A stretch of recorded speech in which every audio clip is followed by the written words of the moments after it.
A graça e a paz do Senhor Jesus, amém, queridos? Amém.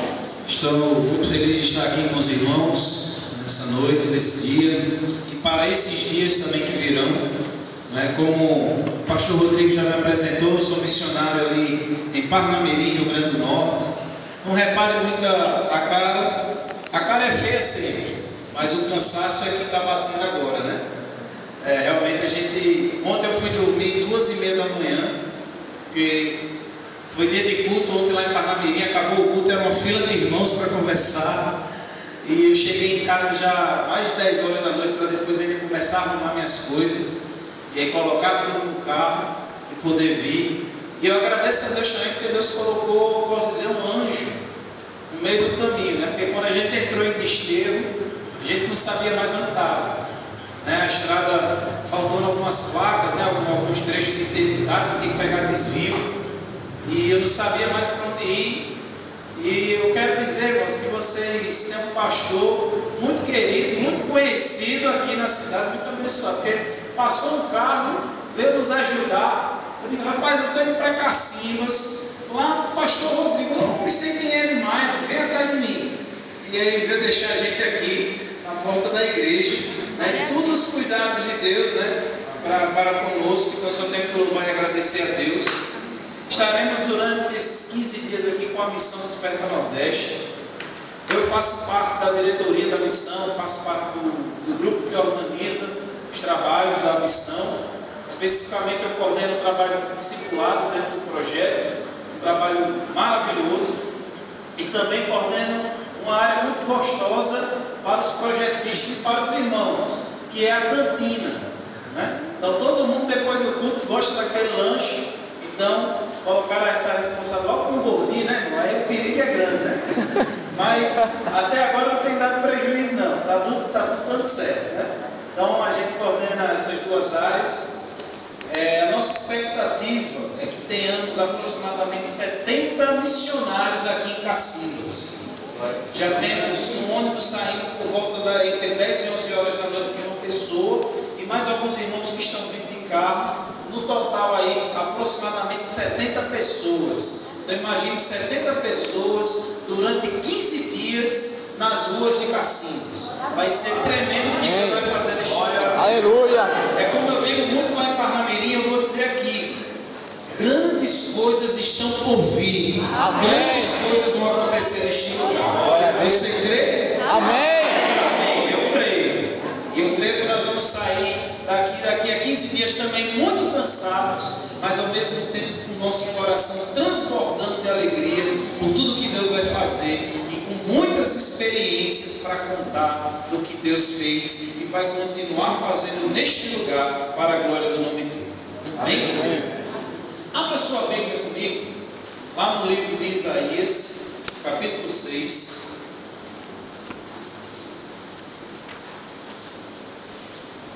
Livro do profeta Isaías, capítulo 6.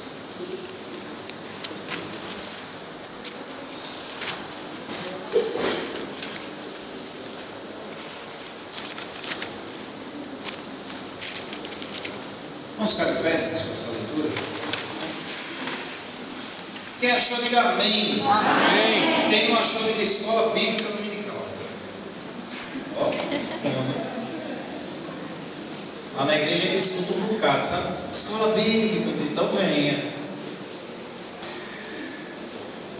Isaías capítulo 6, a partir do verso 1, diz assim: ó, no ano da morte do rei Uzias, eu vi o Senhor assentado sobre um alto e sublime trono, e as abas de suas vestes enchiam o templo. Serafins estavam por cima dele, cada um tinha 6 asas. Com 2 cobriu o rosto, com 2 cobriu os seus pés, e com 2 voavam. E clamavam uns para os outros, dizendo: Santo, Santo, Santo é o Senhor dos exércitos, toda a terra está cheia da sua glória. As bases do limiar se moveram à voz do que clamavam, e a casa se encheu de fumaça. Então disse eu: ai de mim, estou perdido, porque sou um homem de lábios impuros, e habito no meio de um povo de impuros lábios. Os meus olhos viram o Rei, o Senhor dos exércitos. Então um dos serafins voou para mim, trazendo na mão a brasa que tirara do altar com uma tenaz. Com a brasa tocou a minha boca e disse: eis que ela tocou os teus lábios, a tua iniquidade foi tirada e perdoado o teu pecado. Depois disto, ouvi a voz do Senhor que dizia: a quem enviarei? E quem há de ir por nós? E disse eu: eis-me aqui, envia-me a mim. Vamos orar mais uma vez? Pai, na tua santa e maravilhosa presença aqui nós estamos, e nós adoramos, glorificamos e bendizemos o teu nome, por até aqui o Senhor já está falando aos nossos corações, por até neste momento já estamos sendo profundamente abençoados pelo Senhor, e pedimos a Deus que neste momento, pelo intermédio da tua palavra, que o teu Santo Espírito, Senhor, revele verdades preciosas para o nosso crescimento, para a nossa comunhão e para a nossa edificação com o Senhor e para a glória do teu santo nome, Pai. Assim que nós oramos no nome santo e precioso de Jesus. Amém. Amém. Pode sentar, irmãos. Experiência com Deus. Você tem experiência com Deus? Você já teve? Você vive diariamente experiências com Deus? A nossa vida, irmãos, ela é pautada sempre por diversas experiências. Quer experiências que se repitam, quer experiências novas, quer experiências que nunca imaginávamos que iríamos viver. Mas existe um tipo de experiência que marca por completo a nossa vida. Existe um tipo de experiência que nós vivemos, que essa experiência nós nunca esquecemos, que marca por completo o nosso ser e se torna, como eu disse, inesquecível. É as experiências vividas com Deus, na nossa caminhada com Deus, na nossa vida com Deus. E entenda isso. Nessa noite, eu quero trazer uma palavra para a nossa reflexão e para a nossa edificação, para que venhamos viver experiências com Deus, experiências que venham tanto transformar a minha vida por completo, como experiências que venham me marcar, para que eu possa ser a cada dia uma nova criatura, alguém que se encontra na estatura de varão perfeito, na estatura de um verdadeiro adorador, pelo qual são aqueles que Deus procura, que possamos viver experiências que marquem, que sejam inesquecíveis na nossa vida, na nossa caminhada com Deus. Você já parou para prestar atenção que muitas vezes nós vivemos baseados nas experiências dos outros? Que muitas vezes nós vamos contar, nós estamos falando de Jesus para alguém, estamos conversando com alguém, e de repente você lembra de uma ilustração, você lembra de algo que alguém viveu. Amém, glória a Deus por isso. Nós lembramos: olha, eu conheço uma pessoa que Deus transformou, que Deus fez isso, que Deus derramou cura, que Deus derramou milagre, que Deus fez o impossível. Eu conheço essa pessoa, mas entenda, Deus quer que você também seja essa pessoa. Deus quer que você seja a pessoa que vivencia os milagres. Deus quer que você seja a pessoa que vivencia o impossível. Deus quer que você seja a pessoa que vivencia o poder da graça de Deus na sua vida. Aleluia. Precisamos de experiências com Deus. Quando olhamos para Isaías, nesse texto que nós vemos, ele passa por pelo menos dois tipos de experiência com Deus. Uma experiência espiritual transformadora e uma experiência vocacional desafiadora.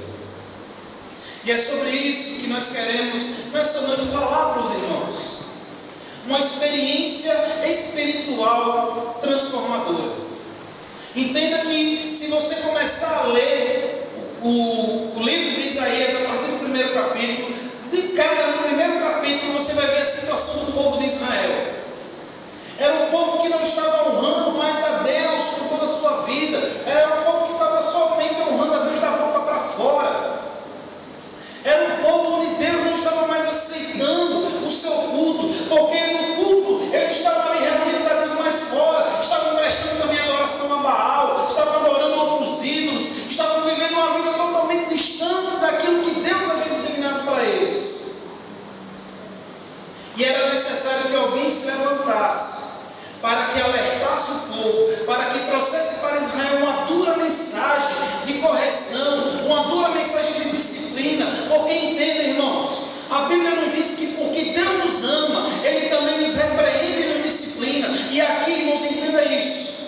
Se você é repreendido por Deus, se muitas vezes Deus disciplina você por algo que você fez, entenda, levante suas mãos aos céus e diga obrigado, meu Deus. Porque se Deus te repreende, se Deus te disciplina, é porque Deus te ama. Glória a Deus. E Deus estava levantando Isaías para trazer essa repreensão, essa disciplina ao povo. Por quê? Porque Israel era a menina dos olhos de Deus. Israel era aquilo que Deus havia escolhido para que através dessa nação a glória de Deus fosse manifestada e o então prometido Messias, o Cristo, pudesse vir por meio deste povo. Mas este povo estava andando errado, esse povo estava andando perdido, precisava de um anjo, como nós estávamos perdidos hoje. De repente apareceu alguém para nos colocar no caminho certo. Deus levantou um homem, Isaías. Deus chama Isaías para que ele pudesse ser aquele que levasse para aquele povo a mensagem de transformação, a mensagem de restauração, a mensagem de bênção, a mensagem de vitória que Deus tinha para o seu povo. Mas para isso o povo precisava reconhecer a sua condição. Então Deus levanta esse homem. Mas entenda, para Isaías levar uma mensagem que pudesse causar impacto em Israel, Isaías precisava de uma experiência. Isaías precisava vivenciar algo grandioso com Deus que transformasse a sua vida primeiramente.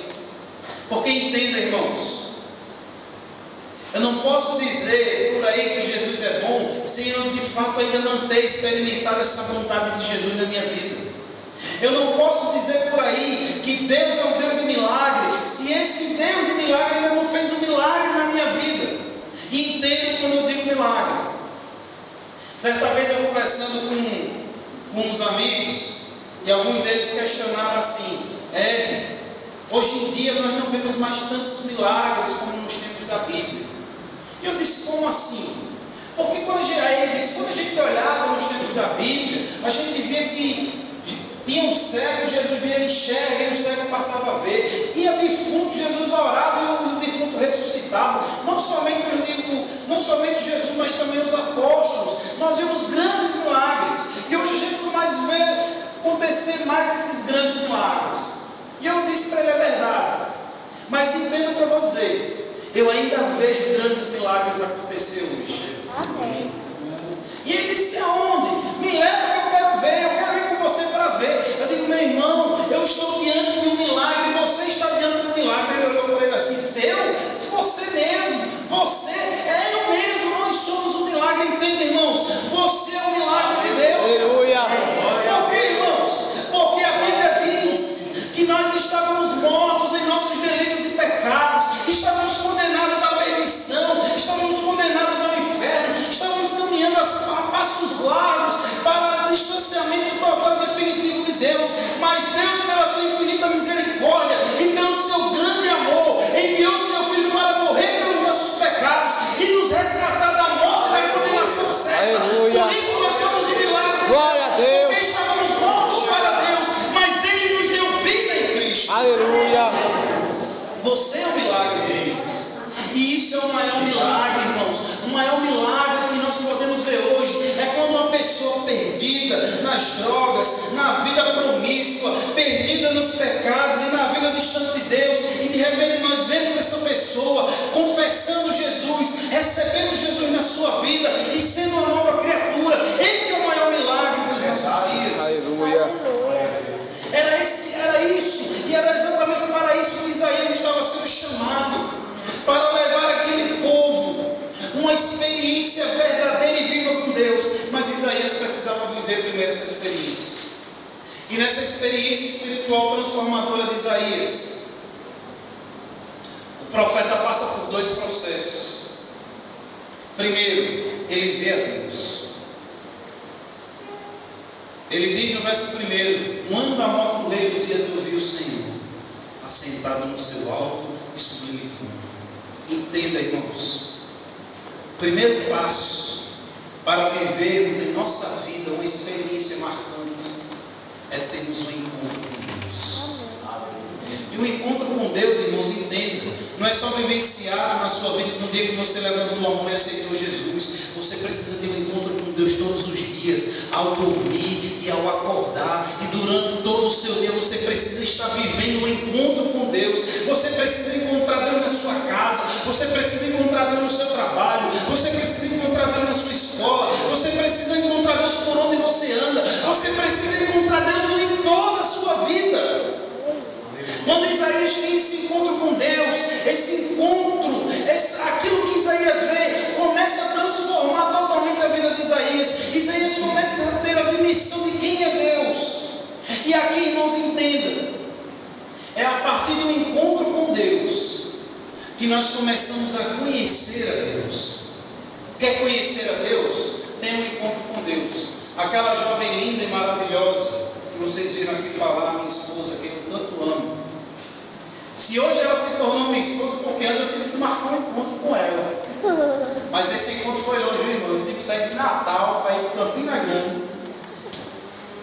em cima de uma moto, ela está me lembrando ali, encarando mais de 3 horas de viagem. É só amor mesmo para fazer essas coisas. Eu saí de Natal em cima de uma moto, pegando BR, chuva e sol, a ponto de caminhão me jogar para fora da estrada, o que for. Chegava às vezes lá feito um pinto molhado, mas para dizer o quanto eu gostava, o quanto eu amava. E marcava encontro. Vamos se encontrar. E hoje está aí minha esposa. E hoje eu posso dizer que não é só minha esposa, é minha melhor amiga, é minha companheira, é meu braço direito, meu braço esquerdo, é tudo. E é uma das que mais me ajuda exatamente no meu ministério. Mas tudo isso só foi possível a partir de um encontro. E todos os dias nós precisamos ter esse encontro. Ela trabalha, às vezes passa o dia fora, eu tenho as minhas outras atividades, mas chega o final do dia, nós nos encontramos, nós sentamos, nós conversamos, nós nos abrimos, nós desabafamos, nós brincamos, nós falamos besteira um com o outro na brincadeira, nós falamos coisas sérias, e isso só vai intensificando a nossa relação, e a partir disso eu passo a conhecê-la mais, e ela passa a me conhecer mais. Precisamos de um encontro com Deus para conhecer Deus. E entenda isso. Só nos conheceremos como verdadeiramente somos quando conhecermos a Deus como verdadeiramente Ele é. Só nos conheceremos como verdadeiramente somos quando conhecermos a Deus como Ele verdadeiramente é. Isaías vê Deus e aquilo causa um espanto. E a partir do momento que ele vê Deus, entenda, a primeira coisa, ele se vê. Esse é o segundo passo da experiência transformadora. Isaías vê Deus, a grandeza de Deus, a majestade de Deus, a glória de Deus, e a partir disso ele se vê. E quando ele se vê, ele disse: ai de mim, eu sou pecador. Não existe maneira melhor de se chegar até Deus, irmãos, de você reconhecer quem você é diante dele. Deus não aceita filho soberbo, Deus não aceita filho que se acha grande ou melhor do que os outros. A Bíblia diz: o exaltado será humilhado, mas aquele que se humilha, Deus exalta. Reconheça quem você é diante de Deus. Diga: Deus, eu não passo de um pecador, para que Deus o exalte, para que Deus o engrandeça e você possa viver experiências marcantes com Deus na sua vida. Em 2008 nós estivemos em Mamanguape, não pelo Desperta Nordeste, foi o trabalho da Federação de Mocidade, quando eu era presidente na época, e nós fizemos lá um avanço missionário na cidade de Mamanguape, na Semana Santa. E nós saímos para evangelizar, e nós chegamos na casa de uma mulher, Dona Fátima, até hoje me lembro o nome dela. Era uma mulher, praticamente só morava ela e os seus 2 filhos, o marido a tinha deixado. Era uma mulher muito revoltada na vida, mas também bastante religiosa. E ela nos recebeu na sua casa, nos convidou para sentar na sua mesa, ali na sala. E eu lembro que logo que eu entrei na sala, eu me deparei com uma parede que do teto ao chão, essa parede, era era só imagem, tudo tipo que é santo, você imaginar. E eu disse, Jesus, o negócio aqui vai ser duro, chega aqui e nos ajuda. E antes da gente entrar nessa casa, eu tinha dito para a minha parceira de evangelho, olha, pode deixar, fica na intercessão. Eu não sabia nem o que nos esperava, eu disse, fica na intercessão que eu aqui conduzo o evangelismo com ela.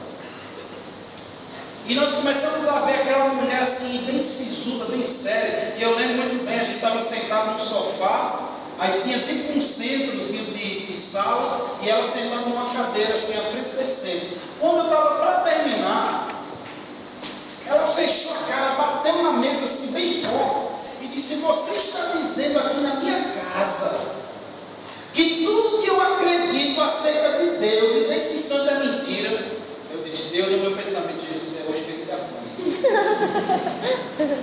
E a minha companheira começou a ficar vermelha, nervosa, e ela me diga, você está dizendo, minha querida, eu estou dizendo o que a Bíblia diz, não o que eu quero.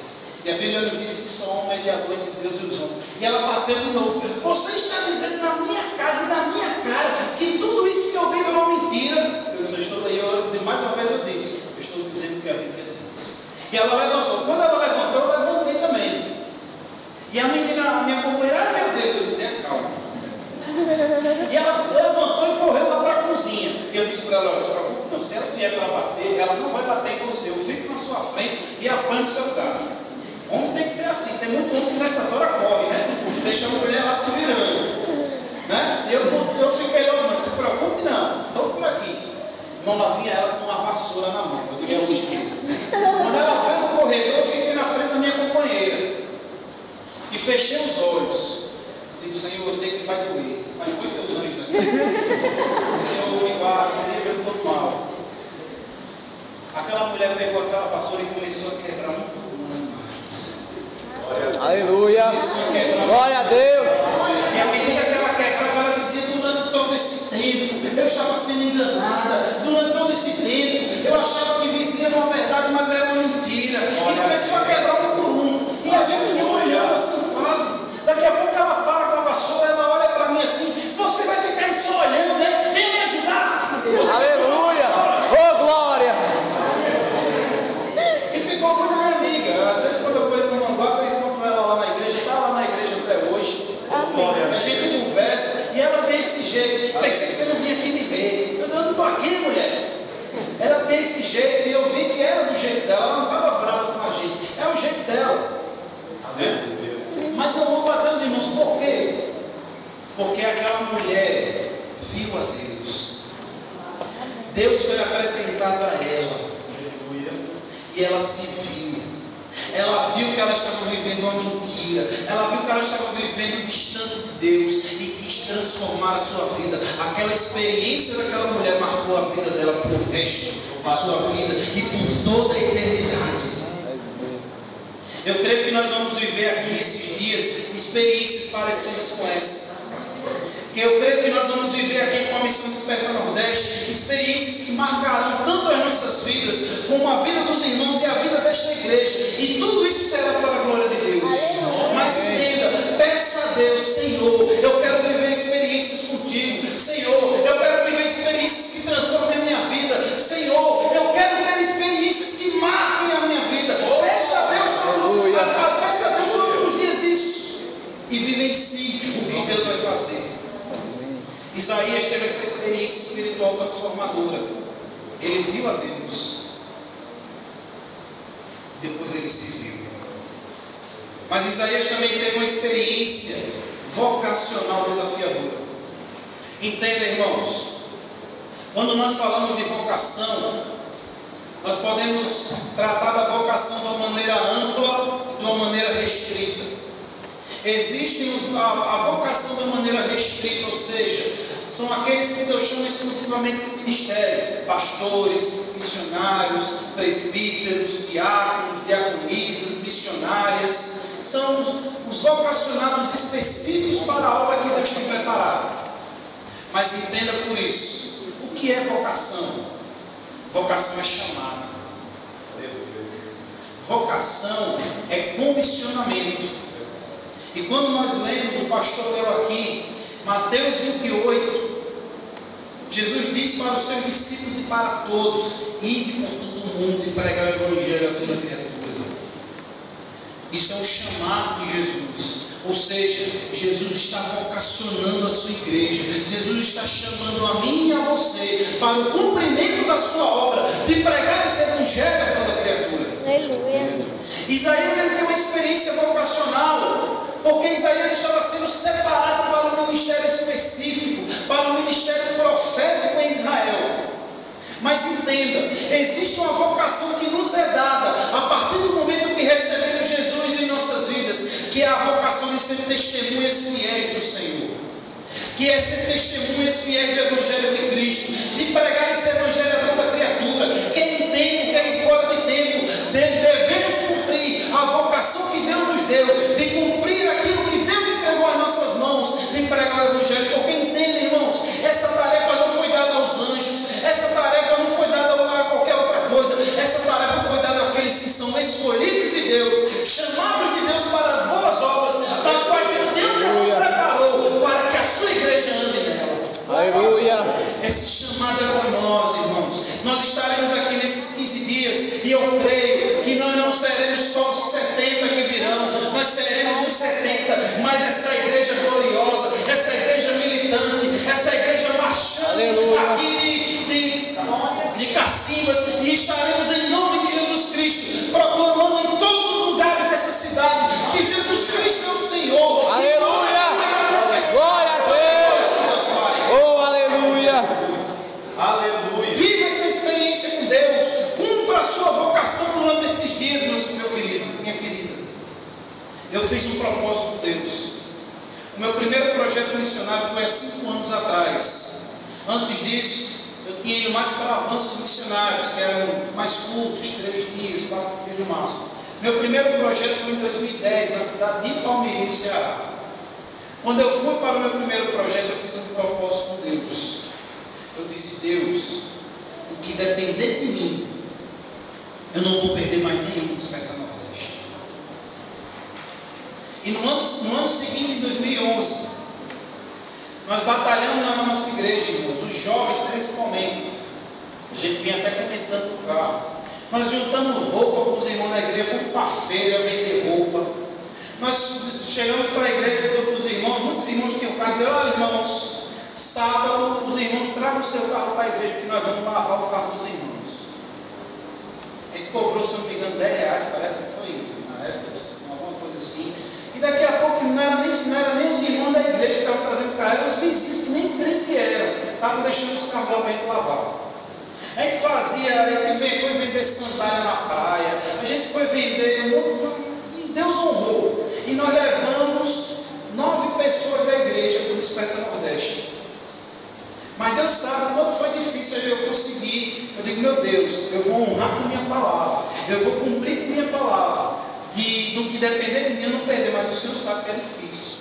E em 2012, de novo, batalhamos as mesmas dificuldades, tivemos alguns empecilhos, porque a igreja ia começar alguma construção, e a gente não podia mais fazer assim algumas campanhas, porque o dinheiro era para a construção da igreja, que era necessária e urgente. Eu digo: meu Deus, e eu desempregado na época, eu digo: meu Deus, o projeto, como é que vai ser? É um propósito. De repente chegava o Gustavo: Deus mandou te dar isso, abrir o envelope, era uma oferta. Depois vinha outro irmão: oh, meu querido, a paz do Senhor, eu estava no bolso assim da camisa. E aqui eu vou dizer, viu, irmão, você está com o propósito de ir, brincadeiras à parte, com o Desperta Nordeste, próximo ano.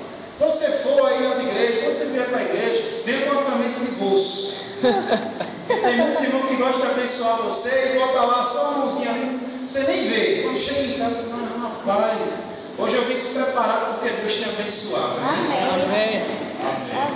Mas aí no final do projeto, eu digo: meu Deus, todo ano essa luta. O pastor Sandro me chama numa sala, quando está toda a diretoria lá do Desperta Nordeste. E o pastor Sandro: Gustavo, nós nos reunimos aqui e nós gostaríamos de convidar você a fazer parte da diretoria da missão Desperta Nordeste. Você aceita? Eu comecei a chorar e agradecer a Deus, pastor, essa missão está no meu coração. E ele disse: olha, entenda que ser diretor, organizar um projeto tem muitas responsabilidades, tem muitos deveres a serem cumpridos, mas tem uma bênção, um benefício. Eu disse: qual é? Você não precisa pagar a inscrição. E eu comecei a agradecer a Deus, e pronto, Deus, obrigado. Minhas dificuldades para pagar o Desperta Nordeste passou. As responsabilidades dentro do projeto aumentaram, é verdade. A responsabilidade do discipulado é grande, é enorme.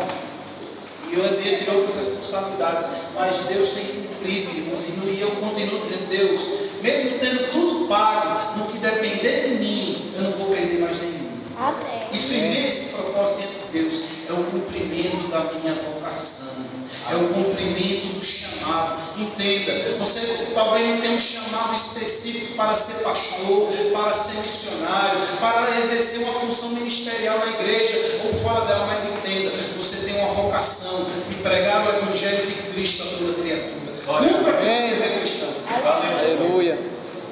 Porque Isaías, no seu primeiro passo para a sua experiência vocacional desafiadora, ele ouve a Deus. Se você ler ou prestar atenção no texto, Deus só vai falar com Isaías no versículo 8. Até então, é somente aquilo que Isaías está vendo acontecer, mas Deus só fala no versículo 8. E a fala de Deus é simples: a quem enviarei e quem há de ir por nós? E a resposta de Isaías, irmãos, foi imediata, mas entenda. Antes de falarmos da resposta de Isaías, temos que aprender a ouvir Deus falar. Temos que escutar a voz de Deus nos chamando. Em outras palavras, irmãos, temos que nos familiarizar com Deus. Lembra de Samuel? Samuel, mestre, o senhor me chamou? Não, Samuel, eu chamei não, vai dormir, tá tarde. Tá bom, mestre. Ficando doido, né, Samuel? Aí está lá deitadinho, Samuel, mestre, não, Samuel, vai dormir, meu filho, está tarde. Eu estou ficando doido, Samuel, eu estou ficando doido, não é possível. Terceira vez, Samuel, isso não é possível, ele está chamando, eu estou ouvindo, mestre. Aí ele se tocou e disse: Samuel, próxima vez que você ouvir, responda: eis-me aqui, Senhor, eis aqui o teu servo. Familiarize-se com Deus. Saiba quando Deus está falando com você. Saiba quando Deus está falando diretamente ao seu coração. Porque às vezes ele quer dizer: não, essa palavra não foi para mim, não.